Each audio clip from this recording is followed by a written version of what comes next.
मत्ती रचित सुसमाचार पहला अध्याय। आज हम मत्ती रचित सुसमाचार के अध्ययन में प्रवेश करेंगे। मत्ती कफरनहूम में कर वसूली करता था। उसे मसीह यीशु ने अपना शिष्य बनने के लिए बुलाया। उसे लेवी भी कहा जाता था। वह अपने सुसमाचार वृत्तांत का आरंभ यीशु की वंशावली से करता है, जिसे वह इब्राहिम से जोड़ता है।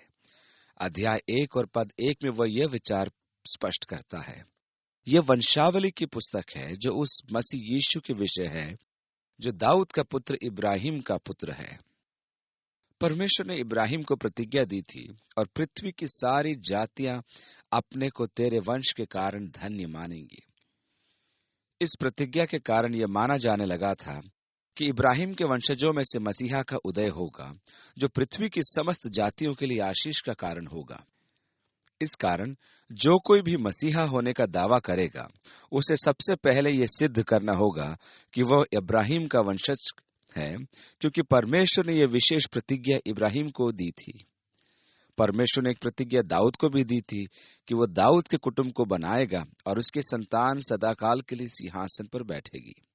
इस प्रतिज्ञा के कारण दाऊद ने यह समझा कि परमेश्वर उसे प्रतिज्ञा दे रहा था कि मसीहा उसके वंश से उत्पन्न होगा। दाऊद के युग के पश्चात अनेक भविष्यवाणियां थी जो मसीहा को यीशे के मूल से उत्पन्न दर्शाती है, और उसके विषय में यही कहा गया कि वह दाऊद के सिंहासन पर बैठेगा। इसलिए यदि कोई मसीहा होने का दावा करे तो उसे सिद्ध करना होगा कि वह दाऊद का वंशज है, और यह भी कि वह इब्राहिम का वंशज भी है। मेरी रुचि का विषय तो यह है कि यहूदियों के पास अब अपनी वंशावली है ही नहीं, अर्थात आज एक भी यहूदी अपने को वंशावली द्वारा दाऊद का वंशज सिद्ध नहीं कर सकता। उन्होंने समय के फेर में अपनी समस्त वंशावलियां खो दी हैं। यह कोई समस्या वाली बात नहीं है, क्योंकि मसीहा तो आ चुका है। मत्ती यहाँ विशेष करके यही दर्शाता है कि यीशु दाऊद का और इब्राहिम का वंशज था, इसलिए वह यीशु की वंशावली को दाऊद और इब्राहिम तक ले जाता है। परंतु कृपया ध्यान दीजिए, क्या ये यूसुफ की वंशावली नहीं है? यीशु का जन्म तो कुंवारी मरियम से हुआ था, तो फिर यूसुफ की वंशावली का क्या महत्व है? पद 16 ध्यान से पढ़ने पर ज्ञात होता है कि मत्ती लिखता है, और याकूब से यूसुफ उत्पन्न हुआ, जो मरियम का पति था, जिसे यीशु जो मसीह कहलाता है उत्पन्न हुआ। मत्ती यूसुफ को यीशु का पिता नहीं कहता है, वो कहता है कि मरियम जिससे यीशु उत्पन्न हुआ उसका पति। अब यह भी जानते हैं कि नए नियम में एक और वंशावली दी गई है जो यीशु को आदम से जोड़ती है। जब आप मत्ती और लूका के सुसमाचारों में दी गई वंशावलियों की तुलना करते हैं, तब उनमें एक अंतर देखने को मिलता है। मत्ती द्वारा दी गई यीशु की वंशावली राजा सुलेमान से होते हुए दाऊद तक जाती है, जबकि लूका में दी गई वंशावली दाऊद के ज्येष्ठ पुत्र नातान से होती हुई दाऊद तक जाती है। और विशेष बात तो यह वंशावली यूसुफ की नहीं वरन मरियम की है। कहने का अर्थ यह है कि मरियम भी यहूदा के कुल से दाऊद की वंशज थी।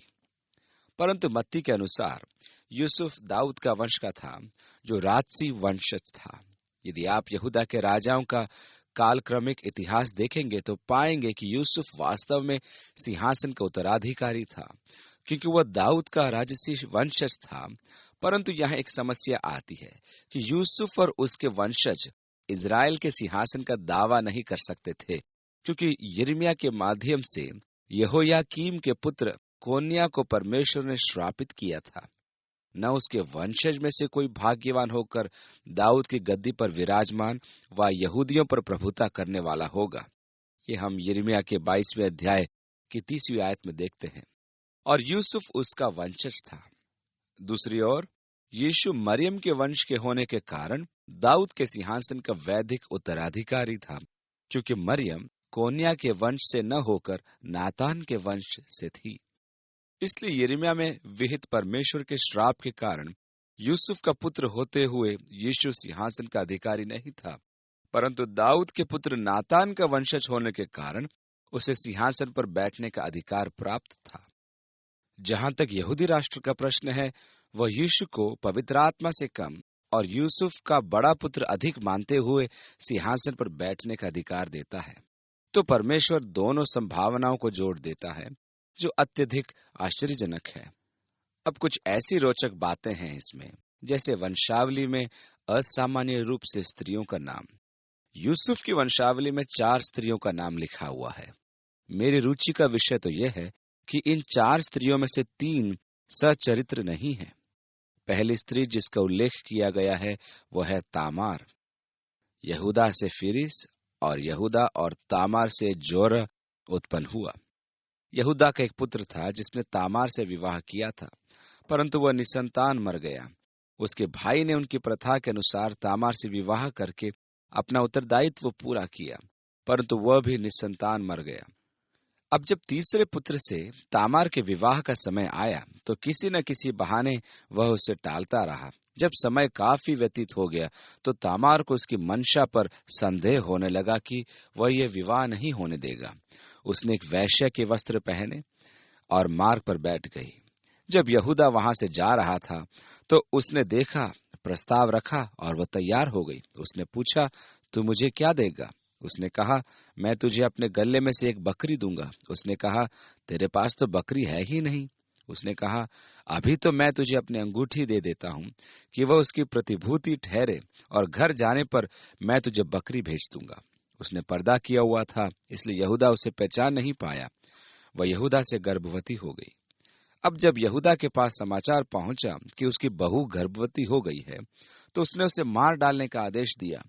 यह सुन उसने उसे अंगूठी भिजवाई, जिससे यहूदा को स्मरण आया कि मार्ग में बैठी स्त्री वैश्या नहीं थी, अपितु उसकी बहू तामार थी, और यही कारण था कि वह उसके सेवक को नहीं मिली, और लोगों ने भी यही कहा था कि वहां तो कोई वैश्या नहीं रहती। इस प्रकार यहूदा उसके जाल में फंस गया। परंतु आश्चर्य की बात तो यह है कि तामार दाऊद की राजसी वंशावली में है। परमेश्वर ने तामार को इन अशोभनीय परिस्थितियों के उपरांत भी चुना। दूसरी स्त्री है राहाब। जब इज़राइल के वंश प्रतिज्ञा के देश में प्रवेश कर रहे थे, तब सबसे पहला नगर जो उनके सामने था वो था यरीहो। उन्होंने यरीहो में गुप्तचर भेजे कि उनकी सुरक्षा व्यवस्था की विषय जानकारी लेकर आए।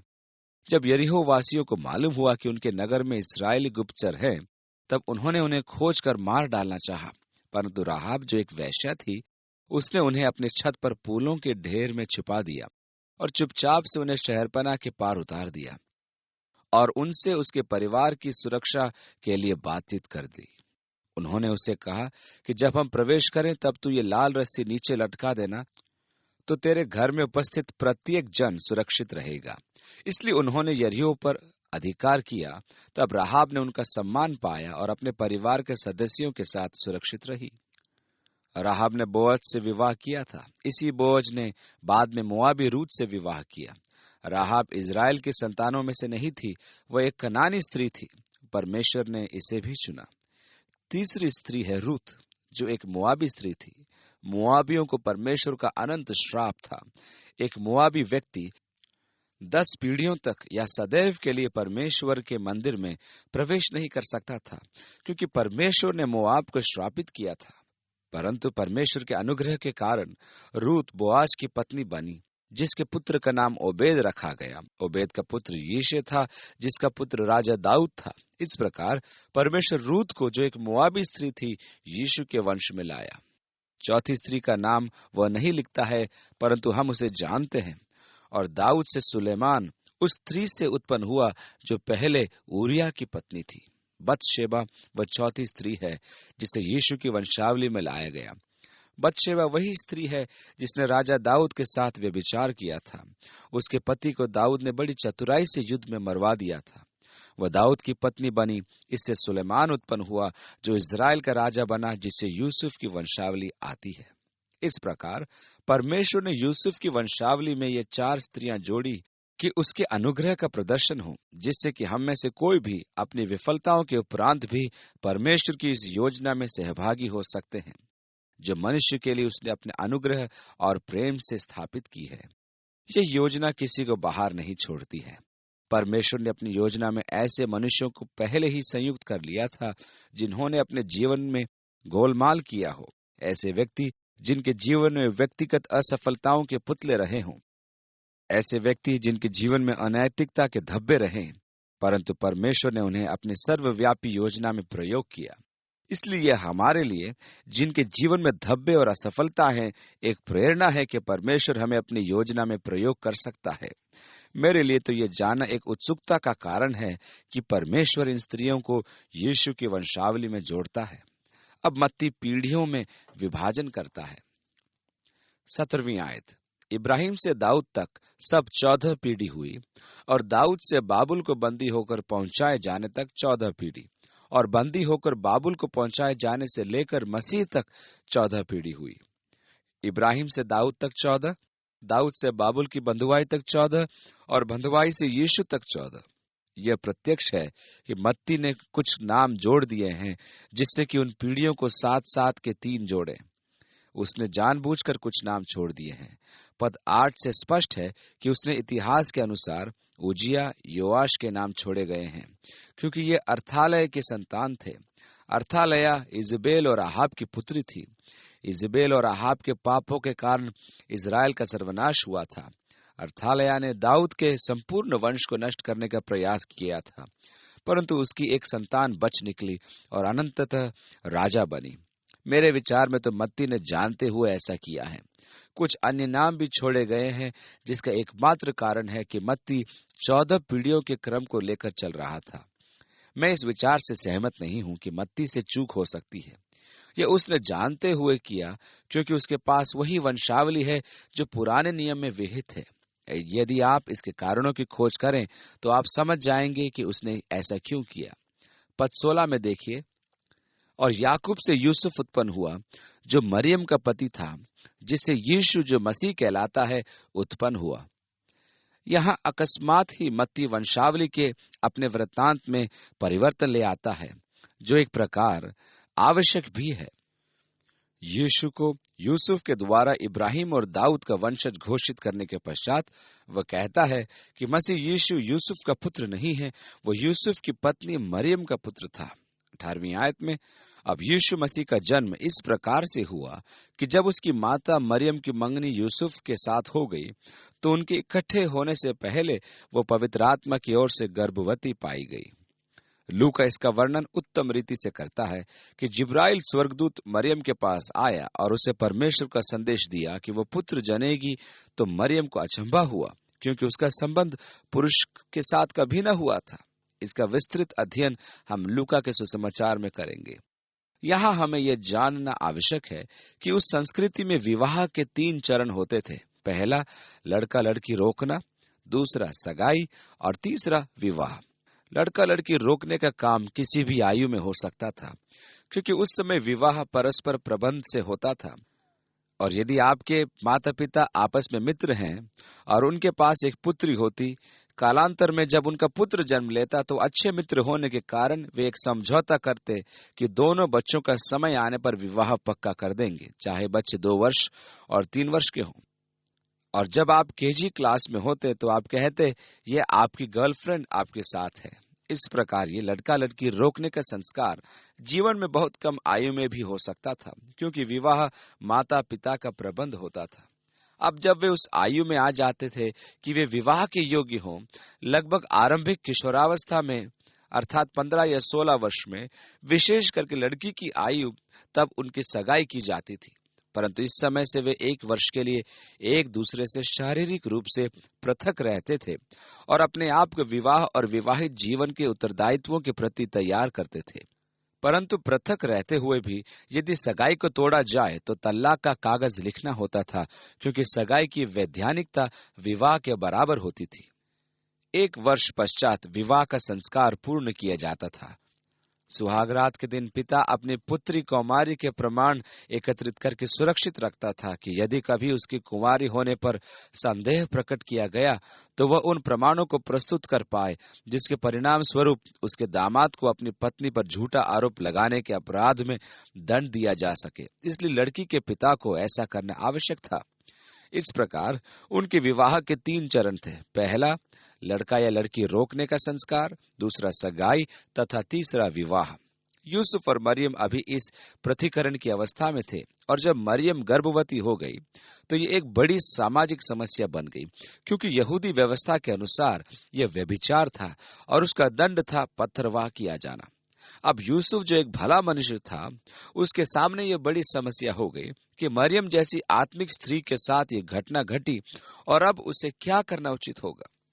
मरियम तो ऐसे पवित्र स्त्री थी जिसे परमेश्वर ने चुना कि वह अपना पुत्र उसके द्वारा इस संसार में लाए। दुनिया आज तक उसे धन्य कहती है और हम कहते हैं यीशु की धन्य माता मरियम। उसकी आत्मिक अवस्था का वर्णन लूका के सुसमाचार में दिया गया है, जब वो अपने रिश्ते की बहन एलिशबा से भेंट करती है और दोनों बहनें अपने अपने अनुभवों का जो उन्होंने परमेश्वर से प्राप्त किए थे परस्पर व्याख्यान करती हैं। एलिशबा के गर्भ में यीशु का भाई यूहन्ना था और मरियम के गर्भ में यीशु था। मरियम के मुख से स्तुति गान निकला जो लूका पहला अध्याय उसके 46वीं आयत में है। मेरा प्राण प्रभु की बढ़ाई करता है और मेरी आत्मा में उद्धार करने वाले परमेश्वर से आनंदित हुई है, क्योंकि उसने अपनी दासी की दीनता पर दृष्टि की। इसलिए देखो, अब से युग युग के लोग मुझे धन्य कहेंगे। यूसुफ असमंजस में था कि क्या करे।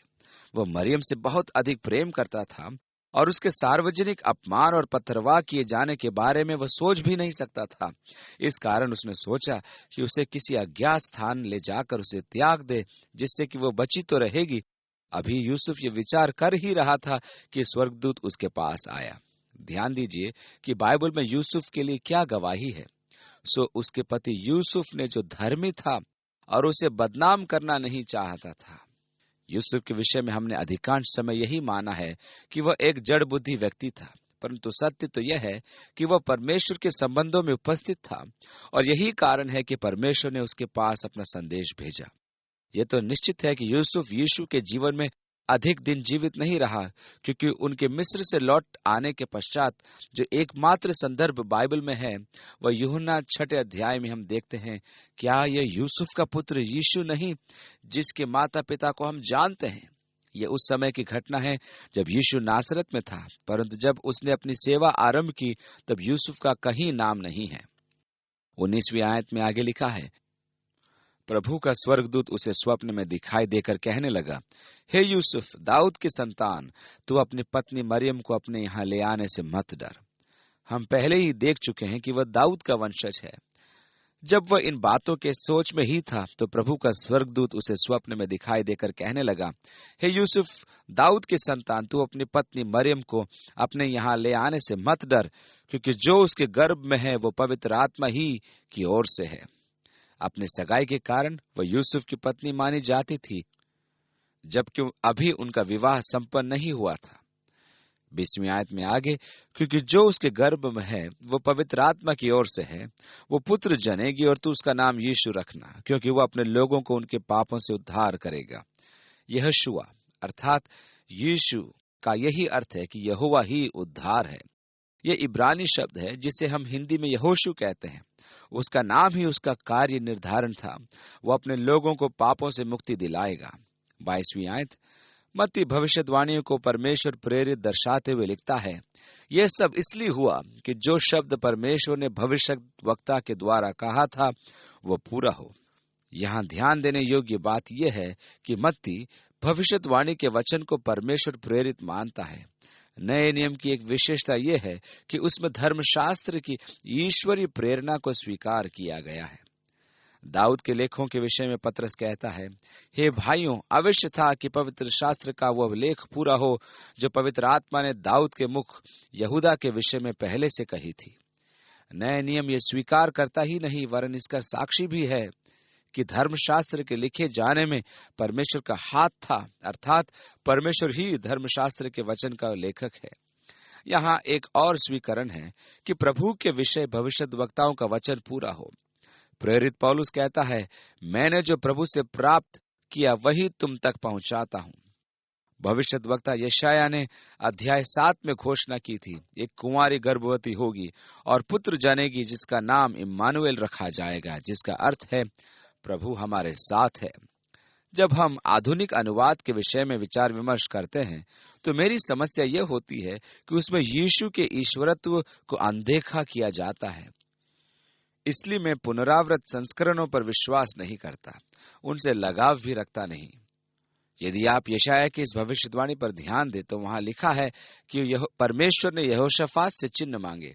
तब भविष्यवक्ता ने कहा कि परमेश्वर अपनी ओर से तुझे चिन्ह देगा। देख, एक कुंवारी गर्भवती होगी और पुत्र जनेगी और उसका नाम इम्मानुएल रखा जाएगा, अर्थात परमेश्वर हमारे साथ है। यह परमेश्वर ने यह वचन दिया था कि मसीह का जन्म एक कुंवारी से होगा। एक विद्वान है जो ऐसे बाइबल विदों द्वारा स्वीकार किया जाता है जो अपने को फरीसियों और शास्त्रियों की भांति कथित विद्वान मानते हैं और अर्थ निर्धारण का अधिकारी समझते हैं। ऐसे ही को तो यीशु ने खरी खोटी सुनाई थी। हमारे पास आधुनिक फरीसी और शास्त्री हैं जो अपने बौद्धिक दायरों पर बैठकर हम जैसे अज्ञानियों पर घृणा की दृष्टि से देखते हैं। जेनेसियस नाम एक विद्वान ने अपनी टीका में इब्रानी शब्द अल्मा का अनुवाद युवती किया है और यह अनुवादक उसको आधार मानकर जेनेसियस का अनुवाद युवती शब्द मरियम के लिए काम में लाता है। और देख, परमेश्वर तुझे एक देगा कि एक युवती। मुझे तो एक बताइए कि यदि एक युवती पुत्र जनेगी, चिन्ह दिया जाए तो वो वास्तव में कोई चिन्ह है क्या? ऐसा तो प्रत्येक माता के साथ होता है। इसलिए यह प्रत्यक्ष है कि पवित्र आत्मा कुंवारी से ही रहा था। इस विद्वान का कहना था कि वह चमत्कारों में विश्वास नहीं रखता और कुंवारी स्त्री द्वारा संतानोत्पत्ति एक चमत्कार है, इसलिए वह अल्मा का अनुवाद कुंवारी करना चाहता है। मुझ में ऐसे विद्वानों के लिए सम्मान नहीं है, क्योंकि वे यह मानते हैं कि परमेश्वर है ही नहीं और कि परमेश्वर प्रकृति के उन नियमों को पार नहीं कर सकता जो उसने स्वयं प्रकृति के लिए निर्धारित किए हैं। परमेश्वर का धन्यवाद हो कि ऐसी मूर्खता को स्वीकार करने की मुझ पर कोई अनिवार्यता नहीं है। यीशु के जन्म के लगभग 200 वर्ष पूर्व 70 विद्वानों ने यह उचित माना कि पाठकों को धर्मशास्त्र उनकी अपनी भाषा में उपलब्ध कराना आवश्यक है, क्योंकि बाबुल के दासत्व के समय इब्रानी भाषा लगभग लोप हो गई थी और स्वदेश लौट आने पर अधिकांश यहूदी इब्रानी नहीं बोल पाते थे। इब्रानी केवल धर्मशास्त्र के विद्वानों पर निर्भर रहना होता था कि वे उसका अर्थ निर्धारण करें, क्योंकि अब उनकी भाषा इब्रानी नहीं थी। सिकंदर महान के प्रभाव के कारण यूनानी भाषा और संस्कृति का उस क्षेत्र में उच्च स्वीकरण हो चुका था। इस कारण इन्होंने ये उचित जाना कि पुराने नियम को यूनानी में अनुवाद किया जाए, जिसमें कि आम जनता के पास अपनी भाषा में धर्मशास्त्र हो। अब चूंकि 70 विद्वानों ने यह कार्य निष्पादन किया, इस संस्करण का नाम सेप्तुआजिंत पड़ गया और इस प्रकार यीशु से लगभग 200 वर्ष पूर्व आम जनता के हाथ में धर्मशास्त्र उनकी अपनी भाषा में आया। यहाँ ध्यान देने योग्य बात यह है कि इन विद्वानों ने मरियम से 200 वर्ष पूर्व अपने यूनानी अनुवाद में अल्मा शब्द का अनुवाद यूनानी में वही किया जिसका अर्थ है कुंवारी। मत्ती ने यह संदर्भ सेप्तुआजिंत से लिया है और जहां तक नए नियम का प्रश्न है, उसमें सदैव पुराने नियम को ईश्वर प्रेरित माना गया है, अर्थात यशायाह भी परमेश्वर प्रेरित वचन है जो कुंवारी शब्द काम में लेता है। यदि कोई यशायाह के इस गद्यांश में कुंवारी को युवती कहे तो यह वचन को विकृत करना और ईश निंदा करना है। यह मेरी शिकायत है, परंतु मैं प्रसन्न हूं कि परमेश्वर ने हमें एक नया अनुवाद किया है जो अधिकांश रूप में मूल भाषा के निकटतम है। यह परमेश्वर के आधारभूत तथ्यों से भी सुसंगत है। मैं बहुत आनंदित हूँ। सो यूसुफ नींद से जागकर प्रभु के दूत की आज्ञा अनुसार अपनी पत्नी को अपने यहाँ ले आया और जब तक वो पुत्र न जनी तब तक वह उसके पास न गया और उसने उसका नाम यीशु रखा। कैथोलिक कलीसिया में मरियम के सतत कौमारी का सिद्धांत एक कपोत कल्पित विचार है। यह मानवीय आविष्कार है जिसके द्वारा वे मरियम को अलौकिक स्थान प्रदान करना चाहते हैं। यहाँ एक प्रमाण है जो इस विचार का खंडन करता है, और जब तक वो पुत्र न जनी तब तक वह उसके पास न गया। इसका अर्थ यह है कि यीशु के जन्म के पश्चात उनमें पति पत्नी के संबंध थे, अन्यथा उनकी अन्य संतान भी क्या कुंवारी से जन्मी थी?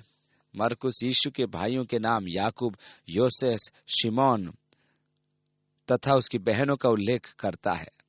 इसलिए मरियम का सतत कौमार्य का कल्पना मात्र है, इसका बाइबल आधार नहीं है। यीशु ने कहा, कुत्तों से सावधान, धर्म सिद्धांतों से सावधान।